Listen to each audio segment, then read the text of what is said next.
Assalamualaikum warahmatullahi wabarakatuh. Yang terhormat Ibu Yuliana Heva, Sarjana Pendidikan Magister Pendidikan selaku dosen pengampu pada mata kuliah Akuntansi Keuangan Lanjutan, dan teman-teman yang saya banggakan.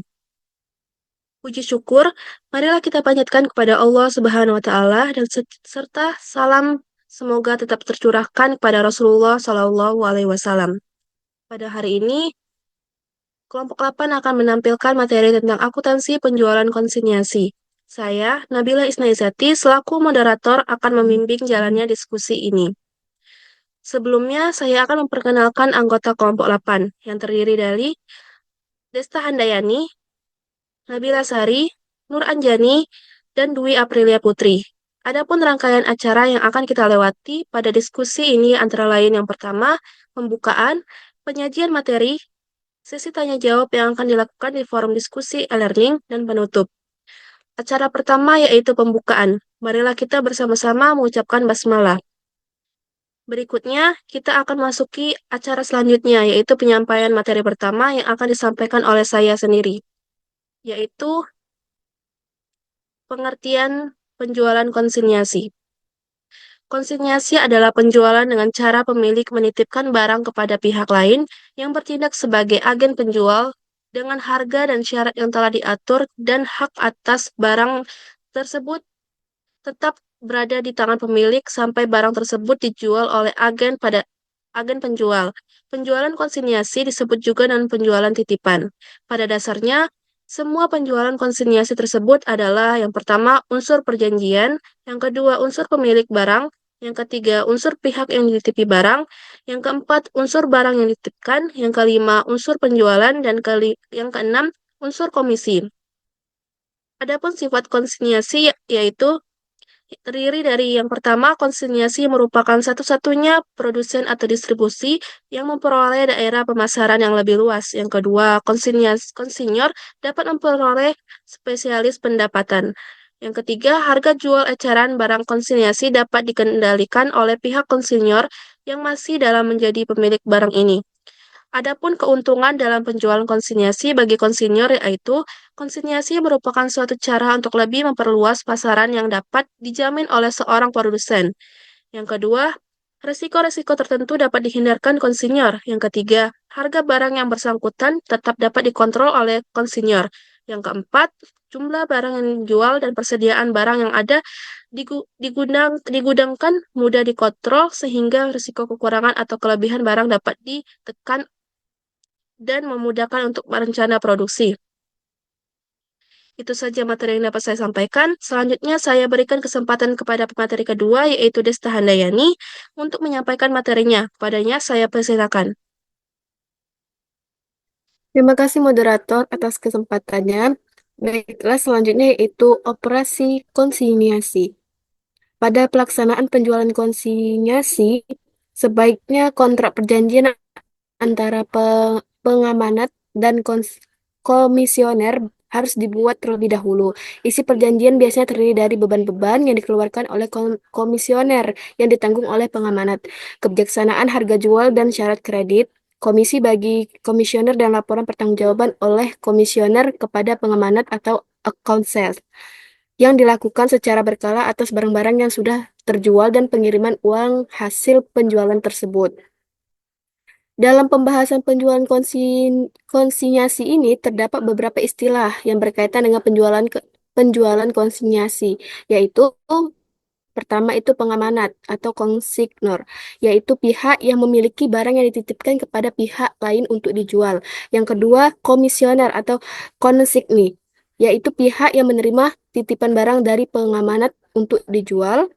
Yang ketiga yaitu konsinyasi keluar akan oleh pengamanat untuk mencatat transaksi-transaksi yang berhubungan dengan barang-barang yang dititipkan kepada komisioner.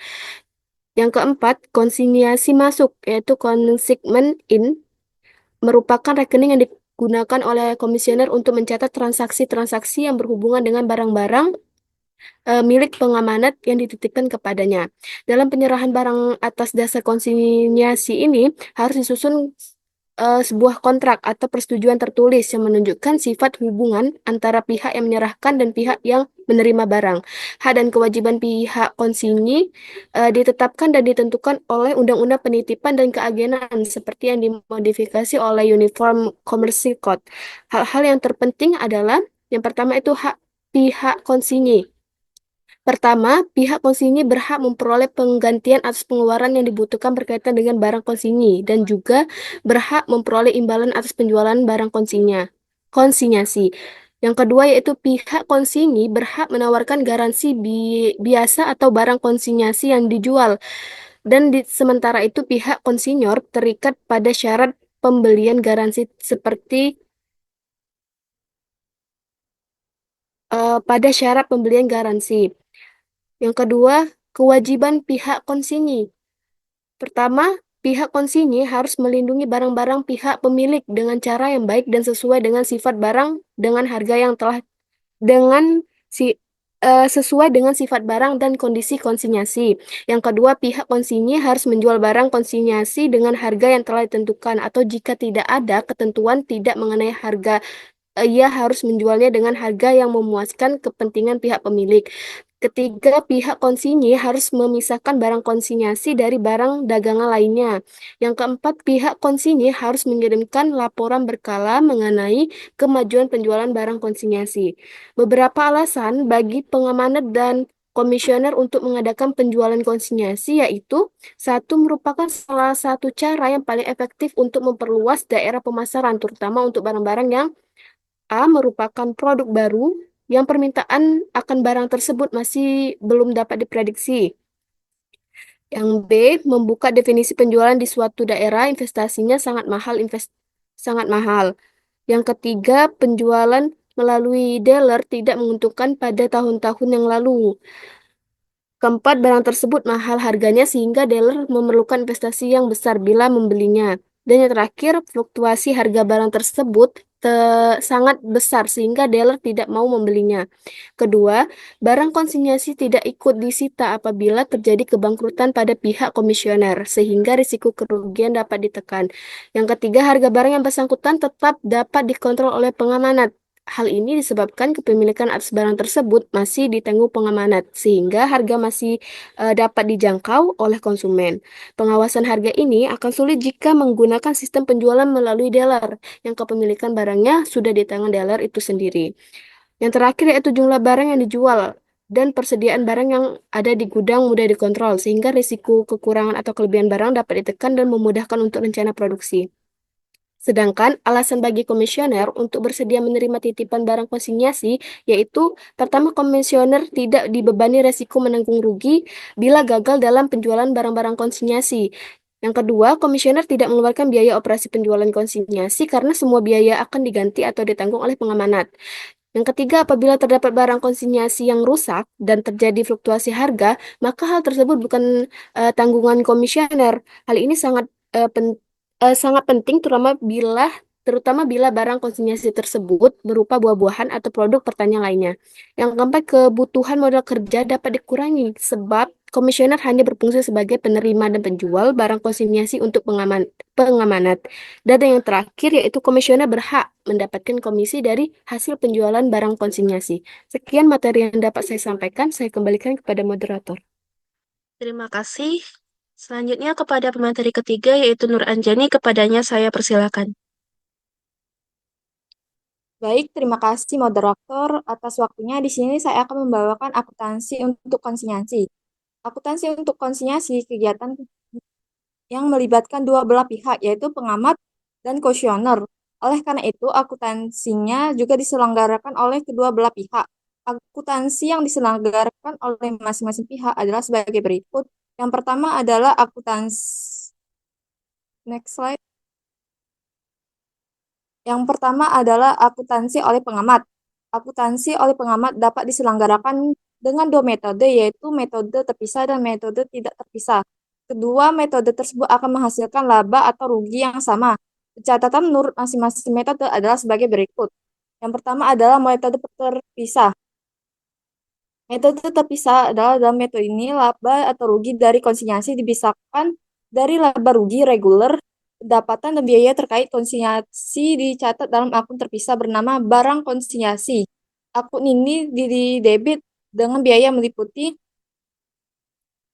harga harga pokok barang yang dikirim, yang kedua biaya pengiriman barang konsinyasi, yang ketiga biaya lain yang dibayar oleh komisioner namun ditanggung pengamat, misalnya komisi atau biaya perakitan. Akun ini dikreditkan dengan hasil penjualan barang konsinyasi jika semua barang terjual. Saldo akun menunjukkan laba kredit atau rugi debit. Barang yang belum terjual dicatat di neraca sebagai persediaan terpisah dari barang di gudang. Yang transaksi utamanya pengiriman barang konsinyasi, pembayaran biaya pengiriman, menerima laporan pertanggungjawaban komisioner, menerima pembayaran dari komisioner. Yang kedua ada metode tidak terpisah. Metode tidak terpisah, laba atau rugi dari konsinyasi tidak dipisahkan dari laba rugi reguler. Pendapatan dan biaya konsinyasi dicampur dengan pendapatan dan biaya reguler. Pencatatan hanya meliputi pembayaran biaya pengiriman, menerima laporan pertanggungjawaban komisioner, menerima pembayaran dari komisioner. Itu saja yang dapat saya sampaikan. Saya kembalikan kepada moderator. Terima kasih. Selanjutnya materi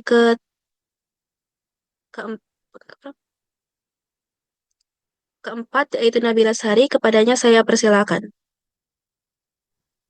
Terima kasih kepada moderator. Di sini saya akan menjelaskan tentang akuntansi untuk konsiensi. Yang mana kedua itu yaitu akuntansi oleh komisioner. Akuntansi oleh komisioner dalam sistem konsiensi melibatkan pencatatan yang cermat untuk memastikan bahwa semua pendapatan dan biaya terkait tercatat dengan benar. Pemilihan metode pencatatan yang tepat sangat penting untuk menghasilkan laporan keuangan yang akurat dan transparan, serta untuk memudahkan analisis kinerja penjualan barang konsinyasi. Akuntansi oleh komisioner dapat diselenggarakan dengan dua metode, yaitu metode terpisah dan metode tidak terpisah. Kedua metode tersebut akan menghasilkan laba atau rugi yang sama. Pencatatan menurut masing-masing metode adalah sebagai berikut. Yang pertama itu dengan metode terpisah. Di dalam metode ini, semua laba atau rugi yang diperoleh dari kegiatan konsinyasi akan disajikan secara terpisah dari rugi laba yang biasa. Untuk memisahkan tersebut, maka pendapatan dan biaya yang berhubungan dengan kegiatan komisioner juga harus dipisahkan. Alat yang digunakan untuk mengumpulkan pendapatan dan biaya tersebut adalah rekening atau barang komisi. Rekening ini akan didebit dengan biaya yang berhubungan dengan barang komisi dan kredit. Dengan pendapatan yang berhubungan dengan barang komisi, jadi pendebitan dan pengkreditan terhadap rekening barang komisi adalah yang pertama itu pendebitan. Yang kedua itu pengkreditan, yang mana pendebitan terhadap rekening ini terdiri atas biaya perikatan dan jumlah yang harus dibayar kepada pengamanat. Terus yang kedua, pengkreditan. Pengkreditan terhadap rekening barang komisi adalah hasil penjualan barang komisi. Pada umumnya, pencatatan yang dibuat oleh pengamanat hanya mencangkup 4 transaksi, yaitu yang pertama, membayar biaya angkut, yang kedua, membayar barang komisi, yang ketiga mengirim laporan pertanggungjawaban kepada pengamanat, yang keempat mengirim pembayaran kepada pengamanat komisioner. Yang mana yang kedua itu metode tidak terpisah. Di dalam metode ini semua laba atau rugi yang diperoleh dari kegiatan tidak dipisahkan dengan laba atau rugi dari kegiatan yang reguler. Oleh karena itu, pendapatan dan biaya yang berhubungan dengan kegiatan komisioner dicatat seperti halnya pendapatan atau biaya yang berhubungan dengan kegiatan reguler. Sekian materi dari saya kembalikan kepada moderator. Terima kasih kepada Nabila Sari. Selanjutnya kepada pemateri kelima yaitu Dwi Aprilia Putri. Kepadanya saya persilakan.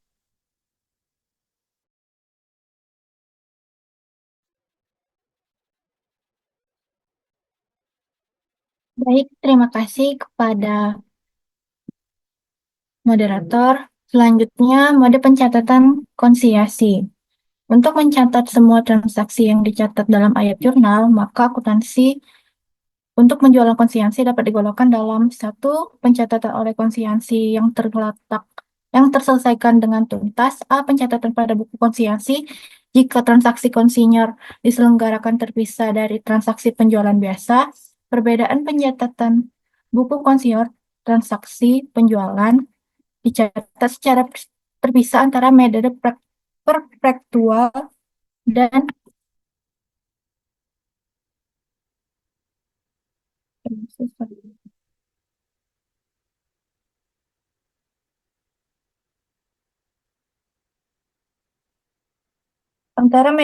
antara metode perpektual dan metode psikis. B. Pencatatan pada buku konsiansi jika transaksi konsiansi diselenggarakan terpisah dari transaksi penjualan biasa, yaitu penyerahan barang kepada pihak konsiansi, beban pihak konsiansi yang harus ditetapkan pada konsiansi, lalu penjualan oleh pihak konsiansi. C. Pencatatan pada buku konsinyur. Jika transaksi konsiansi tidak diselenggarakan terpisah dari transaksi penjualan biasa,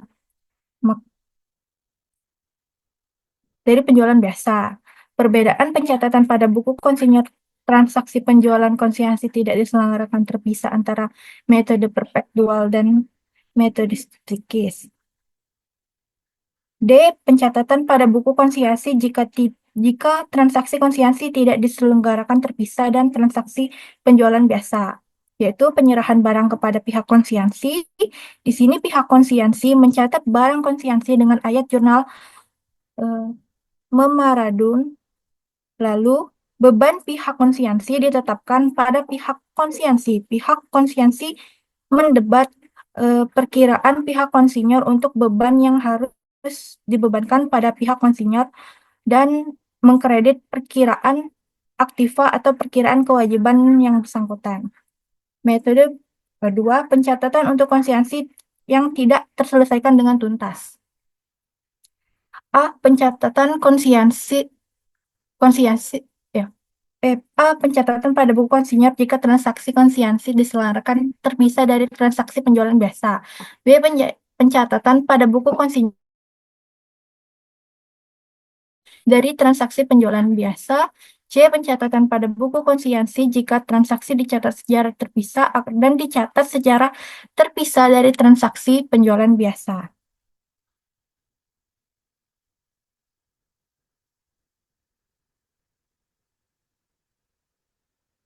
Nah, ini contoh perbedaan pencatatan pada buku konsiansi jika transaksi dicatat secara terpisah dan tidak dicatat secara konsinyi. Next. Perlakuan akuntansi terhadap barang-barang konsiansi dan dikembalikan dan uang muka konsiansi. 1. Barang-barang konsiansi yang dikembalikan. 2. Uang muka konsiansi penerimaan uang muka dapat di jurnal sebagai berikut. Kas, uang muka konsiansi saat pelunasan jurnalnya, kas, uang muka konsiansi, lalu piutang konsinyi. Next. Pengaruh penyajian transaksi penjualan konsiansi dalam laporan keuangan bagi konsinyur. Prosedur-prosedur yang harus digunakan konsinyur jika menghendaki penyajian informasi yang lebih lengkap, baik mengenai penjualan konsiansi maupun penjualan biasa, adalah dengan melakukan pencatatan transaksi penjualan konsiansi secara terpisah dari transaksi penjualan biasa. Sedangkan untuk penyajian dalam laporan perhitungan laba rugi dapat dilakukan dengan cara 1. Menggunakan data-data penjualan, 2. Data-data penjualan, 3. Menyajikan data transaksi penjualan konsiansi di dalam laporan perhitungan laba rugi. Sekian pemaparan dari saya kembalikan pada moderator. Terima kasih kepada Dwi Aprilia. Selanjutnya adalah sesi tanya jawab. Silakan kepada teman-teman semua yang ingin bertanya kepada kelompok menyaji, dipersilakan untuk bertanya di forum diskusi learning. Adapun kesimpulan pada materi yang disampaikan yaitu akuntansi penjualan konsinyasi adalah metode distribusi yang dimana Barang dikirim oleh produsen atau pemilik barang kepada pengecer, tetapi kepemilikan barang tetap ada pada produsen hingga terjual.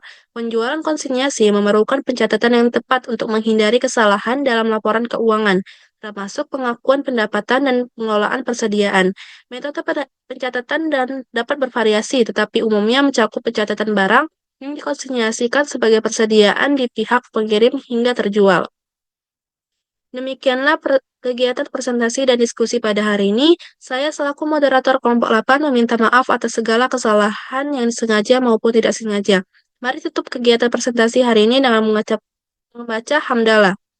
Saya akhiri. Wassalamualaikum warahmatullahi wabarakatuh. Assalamualaikum warahmatullahi wabarakatuh.